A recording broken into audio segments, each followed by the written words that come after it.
Okay, let's roll.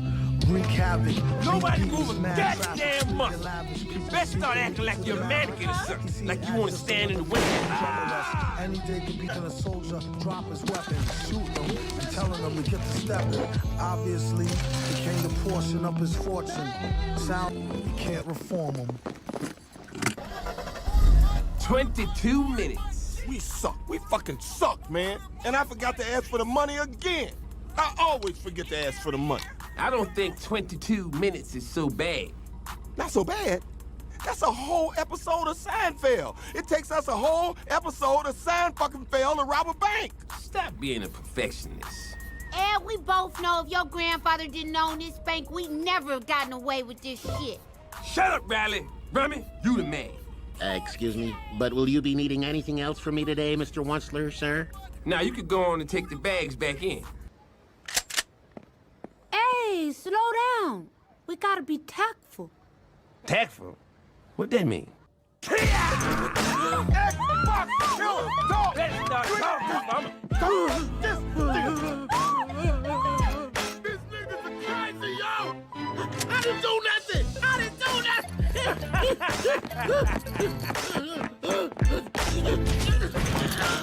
Work him out! Work him out! Work him out! You better start talking, mama. Hey, what do to you? Hold on. Yeah, nigga, run it. Run your shit.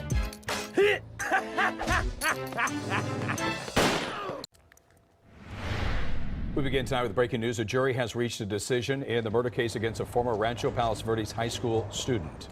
The case made headlines when the teen admitted he was the getaway driver and got out on bail. CBS News' Juan Fernandez is live in our newsroom at this hour with the jury's verdict. Juan? Well, Jeff Crystal, the jury found Cameron Terrell not guilty of all counts in last year's deadly shooting in South Los Angeles.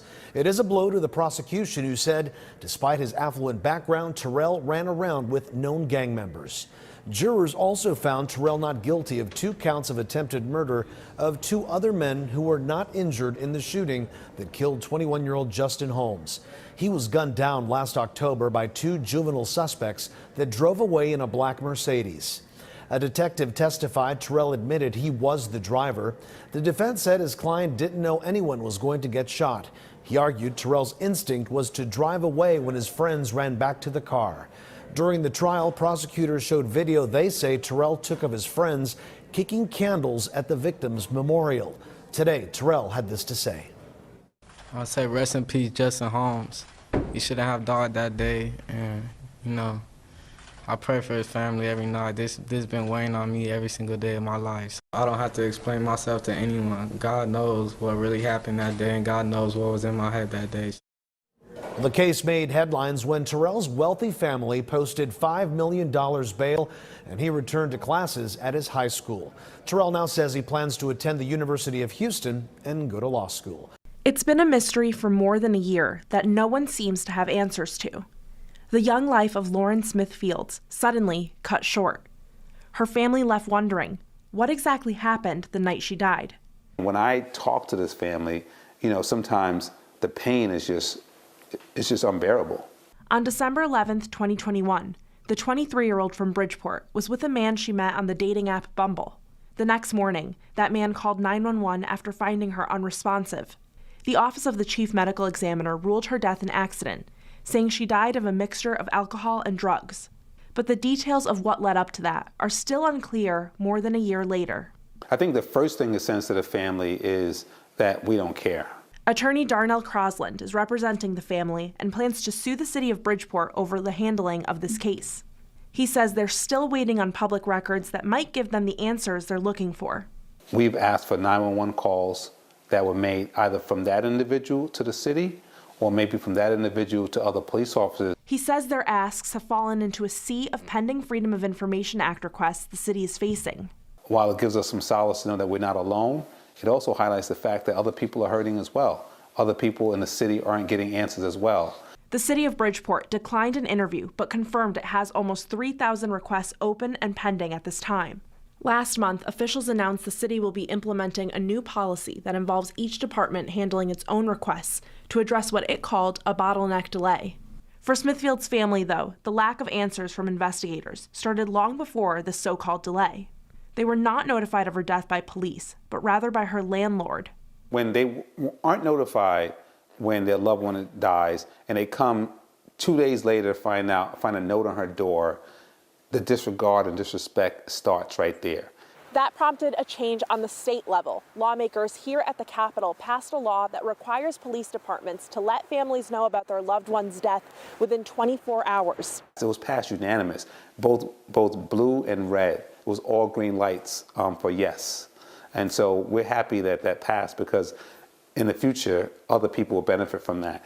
An internal affairs investigation into the Bridgeport Police Department's handling of her death has been completed, but what it found continues to be one of the family's many unanswered questions. We haven't gotten the results of the internal affairs. Not a finding of yes, not a finding of no, just nothing.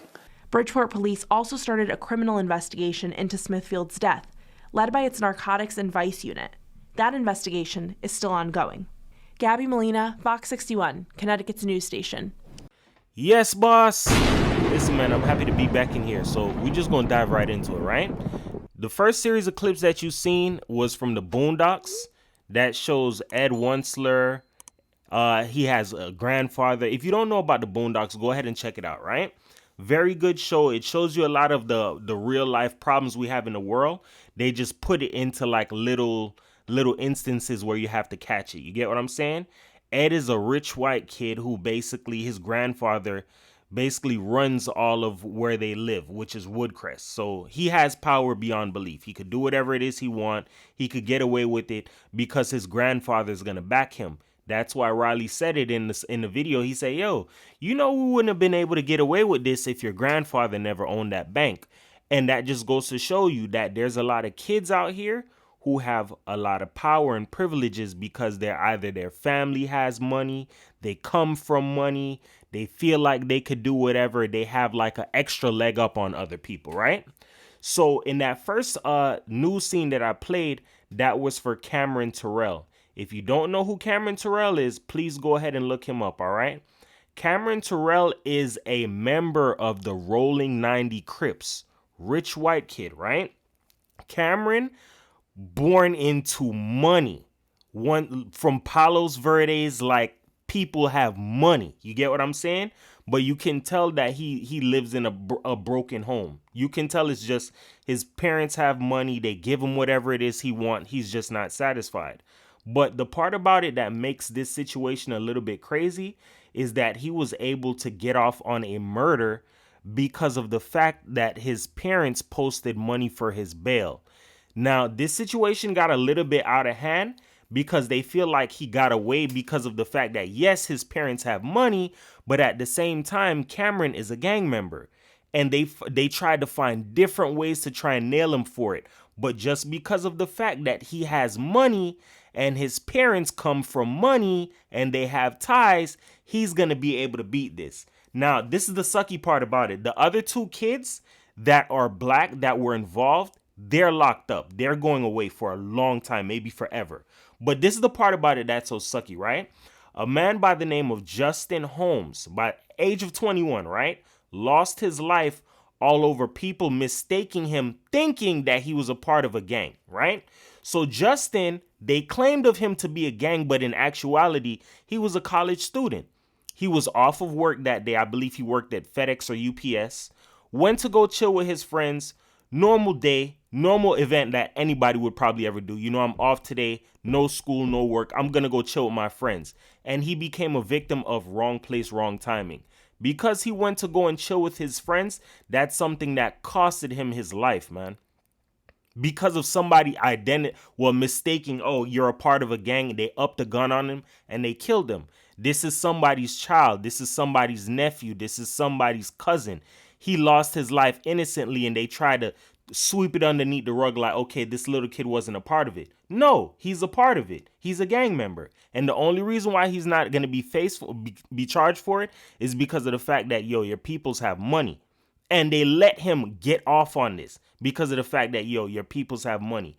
This is the part I'm trying to show people. In America, certain people have more privileges than the next person. You cannot believe because you're black or you have some form, a little bit of money, you can get away with certain things. No, This is America. America shows you that it's white privilege here. It doesn't matter white, red, whatever. If you're not a part of little gangs or a part of certain tribes or whatever the case may be, things are not going to work out the way for you that you expect it to. You get what I'm saying? Now, in the second clip that I played for you, Lauren Smithfield. This one was very touchy because I used to go to Bridgeport, Connecticut all the time when I was younger. And I'm going to tell you what about this is very sickening, right? They swept her death underneath the rug like it was nothing. Another example of another black person losing their life, right? Lauren Smithfield supposedly met somebody off of a dating app, Bumble, went to the guy's house, everything was kosher in her mind, and supposedly they found her the next day dead, right? I'm going to tell you what about this situation is very funny, and you can't run game on me because I could take a stab in the dark on this. She got drugged that night. You get what I'm saying?